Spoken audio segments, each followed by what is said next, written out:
नमस्कार मित्रांनो. आज मी शेळी पालनाबाबत विचारले जाणारे प्रश्न आणि त्यांची उत्तर काय देणार आहे. ऍक्च्युली तुमच्या जो मला म्हणजे उत्साहपूर्ण जो मला एक प्रतिसाद भेटला युट्यूबवर, त्याच्या संदर्भात त्याच्यानंतर मला थोडेसे काही प्रॉब्लेम पण आलेत आणि मला असं वाटतं की त्याचा काही गैरसमज होऊ नये म्हणून मी हा व्हिडिओ बनवलाय.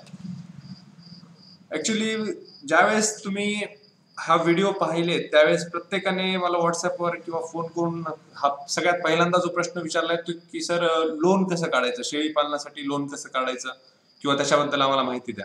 तर प्रॅक्टिकली मला प्रत्येकाला फोनवर हे माहिती देणे पॉसिबल नाहीये, कारण की मला जवळपास जर व्हॉट्सअप मी चालू केलं तर मला जवळपास 1000 ते 1500 मेसेज येतात की सर मला शेळी पालन चालू करायचं आणि शेळी पालनासाठी बँक लोनचं प्रोसिजर काय आहे. तर मी बँक लोनच्या प्रोसिजरसाठी एक व्हिडिओ बनवलाय. शेळी पालनासाठी जर बँक लोन काढायचं असेल तर त्याच्यासाठी काय करावं लागतं. तर प्रत्येकानं ज्यांना पण बँक लोनसाठी मला फोन विचारायचंय त्यांनी मला विचारण्याच्या ऐवजी डायरेक्टली युट्यूब ओपन करा आणि युट्यूबवर शेळी पालनासाठी बँक लोन हे हे जे आहे हे सर्च करा. तुम्हाला माझा व्हिडिओ मिळेल. तो व्हिडिओ पहा. त्या व्हिडिओमध्ये मी सगळं काही सांगितलंय जे मला माहित आहे. तुम्ही मला फोन जरी केला तरी मी तीच माहिती देणार आहे आणि मला फोन शक्यतो केल्यानंतर आता सध्या पॉसिबल नाहीये की मी प्रत्येकाला माहिती देऊ. त्याच्यामुळे मी हा व्हिडिओ बनवलाय. या व्हिडिओमध्ये जे काही आहे म्हणजे माझ्या शेळी पालनाच्या लोन बद्दल जेवढी काही माहिती आहे मी सगळी त्याच्यात दिलेली आहे. ती पाहून घ्या आणि त्याच्यानंतर तुम्हाला जर काही प्रॉब्लेम वाटला तर तिथेच त्याच व्हिडिओच्या खाली कमेंट बॉक्स आहे, त्या कमेंट बॉक्समध्ये कमेंट करा. मी त्याला तुम्हाला तिथे उत्तर देईल. ते मला सगळ्यात सोयीस्कर होईल. पण मला व्हॉट्सअपवर जर मेसेज तुम्ही टाकले तर जवळपास 5-6 दिवस तुम्हाला मी तो मेसेज पण पाहणं मला शक्य नाहीये. त्याच्यामुळं हे कमीत म्हणजे जेवढ्यात लवकरात लवकर तुम्हाला उत्तर भेटेल ह्याच्यासाठी मी तो व्हिडिओ बनवलाय. तुम्ही तो व्हिडिओ पहा. त्याच्यानंतर बऱ्याच जणांनी मला विचारले की सर शेळी पालनासाठी शेळीची निवड कशी करावी, म्हणजे आम्हाला शेळी पालन सुरू करायचंय आणि त्याच्यासाठी मी शेळीची निवड कशी करू. तर आता शेळीची निवड करण्यासाठी तुम्ही काय करा, मी युट्यूबवरच शेळी पालनासाठी शेळीची निवड असं सर्च करा. त्याच्यामध्ये मी शेळीची निवड करण्यासाठी 4 व्हिडिओ टाकलेले. तुम्ही ज्यावेळेस शेळी पालनासाठी शेळीची निवड हे टर्म सर्च करता त्यावेळेस तुम्हाला तिथं शेळीची निवड करण्यासाठी ज्या 4 व्हिडिओची गरज आहे ते तिथं तुम्हाला दिसतील. ते 4ही व्हिडिओ व्यवस्थित लक्ष देऊन पहा. त्याच्यामध्ये मी क्लिअरली सांगितलंय की शेळी पालनासाठी शेळीची निवड कशी करावी. तुम्ही जरी मला फोन केला, एक तर ते मी आधी जसं सांगितलं तसं पॉसिबल नाहीये फोनवर प्रत्येकाला सांगणं. त्याच्यामुळं निवड कशी करायची याचे 4 व्हिडिओ तुम्ही जर पाहिले तर तुम्हाला क्लिअर होईल की तुम्हाला कोणती शेळी निवडायची आणि कशी निवडायची.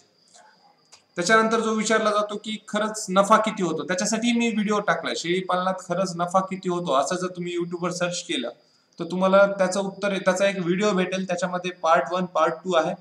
त्या दोन्ही व्हिडिओमध्ये मी मिळून पूर्ण सांगितलंय नफा किती होतो, खर्च किती होतो, सगळं सांगितलं. ते व्हिडिओ पाहून घ्या. तुम्हाला या प्रश्नाचं उत्तर भेटेल. मी हे जे प्रश्न आहेत हे सगळ्यात जास्त विचारलेत मला व्हॉट्सअपवर बऱ्याच जणांनी आणि ते ऍक्च्युली मला पॉसिबल नाहीये प्रत्येकाला उत्तर देणं. त्याच्यामुळे मी हा व्हिडिओ बनवलाय आणि त्याचं उत्तर देतो. आता दुसरं म्हणजे जो सगळ्यात जण मला कॉमन प्रश्न आहे हा प्रत्येकाचा, म्हणजे माझा व्हिडिओ पाहिला की प्रत्येकाचा मला प्रश्न येतोय की सर शेळी पालन मला चालू करायचं, मार्गदर्शन करावं. प्रॅक्टिकली विचार केला तर इंडिव्हिज्युअल मार्गदर्शन करणं खरंच पॉसिबल नाहीये, कारण की जवळपास एका दिवसामध्ये 5 ते 6,000 लोक मला विचारतायत की मला शेळी पालन चालू करायचंय, मार्गदर्शन करावं किंवा तुमचा सेमिनार कसं कुठे तुम्ही घेणार असाल तर सेमिनार बद्दल माहिती द्यावी, आम्हाला सेमिनार करायचा आहे. सगळ्यात सुरुवातीला मी सांगतो की मी एक पर्याय दिलाय तुम्हाला. मला जेवढं शेळी पालनाचं नॉलेज आहे मी हळूहळू व्हिडिओ बनवून तुम्हाला त्याच्याबद्दल पूर्ण माहिती द्यायचा प्रयत्न करतो व्हिडिओ मधून, आणि हे एकदम फ्री आहे. पण ज्यांना याच्या व्यतिरिक्त आणखी माहिती पटकन पाहिजे, लवकर शेळी पालन चालू करायचंय, त्यांच्यासाठी मी दुसरा पर्याय देतोय की मला त्यांनी REG_GOTFRM हे टाईप करायचंय आणि 777505199 या नंबरवर मेसेज करायचा. तुम्हाला मेसेज केल्यानंतर त्या नंबरला रिप्लाय येईल, तो म्हणजे आमच्या कंपनीच्या बँक अकाउंटचा. तुम्हाला 1000 रुपये फीस त्याच्यामध्ये ट्रान्सफर करायची.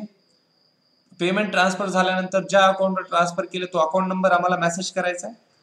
तो अकाउंट नंबर आम्हाला मेसेज आल्यानंतर आम्ही तुम्हाला वेळ अलॉट करतो. त्या वेळेमध्ये आम्ही तुम्हाला कॉल करू आणि तुम्हाला जे काही प्रश्न आहेत ते तुम्ही त्याच्यामध्ये आम्हाला विचारायचे आणि आम्ही त्याचं तुम्हाला उत्तर देऊ. आता ही जी 1000 रुपये फीस आहे ही कोणत्याही सेमिनार पेक्षा किंवा जे तुम्ही म्हणजे जिथे तुम्ही सेमिनार अटेंड करताय तिथल्यापेक्षा सगळ्यात कमी फीस आहे. त्याच्यामुळं ज्यांना लगेच माहिती पाहिजे, कारण की जे मी तुम्हाला जसं सांगतोय की मला 5 ते 6,000 लोक रोज विचारतायत की आम्हाला शेळी पालन चालू करायचंय. ज्यांना खरंच चालू करायचंय तेच ह्याच्यातून पुढे येतील असं माझं मत आहे. त्याच्यामुळं ज्या लोकांना खरंच चालू करायचंय त्यांनी 1,000 रुपये ट्रान्सफर करावेत. ही एकदम नॉमिनल फीस आहे. फक्त मला डिस्टिंग्विश करायचंय की खरंच किती जणांना करायचंय. ज्यांना मला बऱ्यापैकी लोक ट्रान्सफर करून विचारतात, मी त्यांना माहिती देतोय आणि याच्यामुळे मला बराच लोड कमी झालाय. पण जे आणखी नवीन जे लोक जॉईन होतात त्यांच्यासाठी मी ही माहिती परत देतोय. याच्या आधी ही माहिती दिलेली आहे. REG_GOTFRM असा मेसेज करून 7775051 वर मेसेज करावा. हा मेसेज पाहिल्यानंतर तुम्हाला आमच्या कंपनीचे बँक डिटेल्स येतील.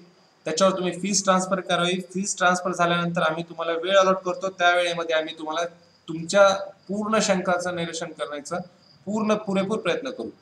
आणि तुम्हाला हे जे प्रोसिजर आहे ही एका सेमिनार अटेंड करण्यापेक्षा खूप खूप सोयीस्कर राहील. कारण की सेमिनारमध्ये प्रत्येकाला माहिती देणं पॉसिबल नसतं. तुम्ही एका ग्रुपमध्ये बसता, प्रत्येकाचे प्रश्न तिथे क्लिअर होत नाहीत. इथे इंडिव्हिज्युअल माहिती दिल्यामुळे प्रत्येकाची प्रत्येकाचं जे आहे ते व्यवस्थित त्याला त्याचं नॉलेज भेटेल आणि त्यांचे प्रत्येकाचे डाऊट जे आहेत ते क्लिअर होतील. आणि ही सगळ्यात सोपी मेथड. पण तुम्ही फीस ट्रान्सफर केल्यानंतरही तुम्हाला वेळ भेटायला कमीत कमी 1 आठवडा लागेल. कारण की त्या हिशोबाने हे चालू आहे. म्हणजे तुम्हाला असं वाटेल की मी आज फीस ट्रान्सफर केली, उद्या माझा लगेच नंबर येणार नाही. कमीत कमी 1 आठवडा लागतो. 7 दिवसाच्या आत तुमचा नंबर येईल. 7 दिवसाच्या आत तुम्हाला मी टाइम देईल. त्यावेळेस मी स्वतः तुमच्यासोबत बोलेन. दुसरी गोष्ट, ज्यांचे ऑलरेडी गोट फार्म आहेत आणि ज्यांना मेडिकलमध्ये म्हणजे काय होतंय की मी बऱ्याच म्हणजे व्हॉट्सअपच्या ग्रुपवर मी मेसेज पाहतो, पण मी 7 ते 8 दिवसानंतर तो मेसेज बघतोय. आणि त्याच्यामध्ये म्हणजे मामांच्या गोट फार्मवर असा प्रॉब्लेम आलाय, मी कोणतं औषध देऊ, मी काय करू, असे जे आहेत त्याच्यासाठी पण जर तुम्हाला आमच्याकडून म्हणजे माझ्या स्वतःकडून जर तुम्हाला मेडिकल कन्सल्टेशन पाहिजे असेल तर REG_medical असा मेसेज करा. 7775051 या नंबरवर. तुम्हाला बँक अकाउंटचा नंबर येईल. त्या नंबरवर 500 रुपये ट्रान्सफर करा. ट्रान्सफर केल्यानंतर तुम्हाला आम्ही तुमचा एक नंबर रजिस्टर करून घेतो आणि त्यानंतर तुमचं 24/7 मेडिकल कन्सल्टेशन चालू होतं. आम्ही कोणते औषध वापरायचे, कसे वापरायचे, किती प्रमाणात वापरायचे, हे तुमच्या शेळीला काय झालं याच्या बेसिसवर, आणि हे सगळं फोनवर होतं. त्याच्यामुळे तुम्हालाही हे सोयीस्कर आहे आणि मला पण हे सोयीस्कर आहे. त्याच्यानंतरच प्रत्येक जण मला विचारतोय की सर व्हॉट्सअप ग्रुप जॉईन कसा करू, आणि त्याच्यासाठी मला फोन करतात. फोन करायची गरज नाहीये. व्हॉट्सअप ग्रुप जर जॉईन करायचा असेल तर प्रत्येक व्हिडिओच्या डिस्क्रिप्शन बॉक्समध्ये ग्रुपची लिंक आहे. पण व्हिडिओ टाकल्यानंतर सगळ्या लिंक जवळपास फुल होतात. त्याच्यामुळे बरेच जण डिस्क्रिप्शन लिंक मधून ग्रुप जॉईन करू शकत नाहीयेत. त्याच्यामुळं माझा जो व्हॉट्सअप नंबर आहे त्याच्यावर तुम्ही मला व्हॉट्सअप ग्रुप जॉईन करण्यासाठी मेसेज करा. 4 ते 5 दिवसामध्ये मी तुम्हाला त्याच्यासाठी 100% रिप्लाय देईल. लगेच रिप्लाय होणार नाही, कारण की मी तुम्हाला सांगतो की मी जसं व्हॉट्सअप ऑन करतोय मला 1000-1500 मेसेज येतात. आणि विशेष, जर तुम्ही माझा व्हॉट्सअप ग्रुप जॉईन केला तर त्याच्यामध्ये फक्त शेळी पालनाबद्दलच चर्चा करा. त्याच्या व्यतिरिक्त जर काही मेसेज आला, good morning, good evening, good night, good afternoon, ह्याची शुभेच्छा, त्याची शुभेच्छा, तर मी डायरेक्टली ग्रुपमधून रिमूव्ह करतो आणि मी परत ग्रुपमध्ये ऍड करत नाही. त्याच्यामुळं ही गोष्ट लक्षात ठेवा की फक्त शेळी पालनाबद्दलच मेसेज करायचा जेव्हा तुम्ही माझा शेळी पालनाचा ग्रुप जॉईन कराल तेव्हा. माझ्या शेळी पालनाच्या ग्रुपचं नाव आहे शेळी पालन A to Z. त्याच्यामध्ये 4, 5, 6 असे ग्रुप आहेत. ज्या ग्रुपमध्ये तुम्ही जॉईन होताल त्या ग्रुपमध्ये फक्त एवढं लक्ष द्यायचंय की फक्त शेळी पालनाबद्दलच मेसेज तुम्ही करणार आहात. जर हा व्हिडिओ आवडला असेल तर लाईक करा, कंपल्सरी लाईक करा, म्हणजे मला पुढचे व्हिडिओ बनवायला तेवढंच प्रोत्साहन येतं. सबस्क्राईब करा चॅनलला, म्हणजे जे कोणी नवीन ज्यांनी सबस्क्राईब केलं नाही त्यांनी सबस्क्राईब करा. आणि तुमचे जे काही दुसरे माझा शेळी पालनाचा ग्रुप सोडून जे काही दुसरे शेळी पालनाचे ग्रुप आहेत त्याच्यामध्ये हा व्हिडिओ शेअर करा. धन्यवाद.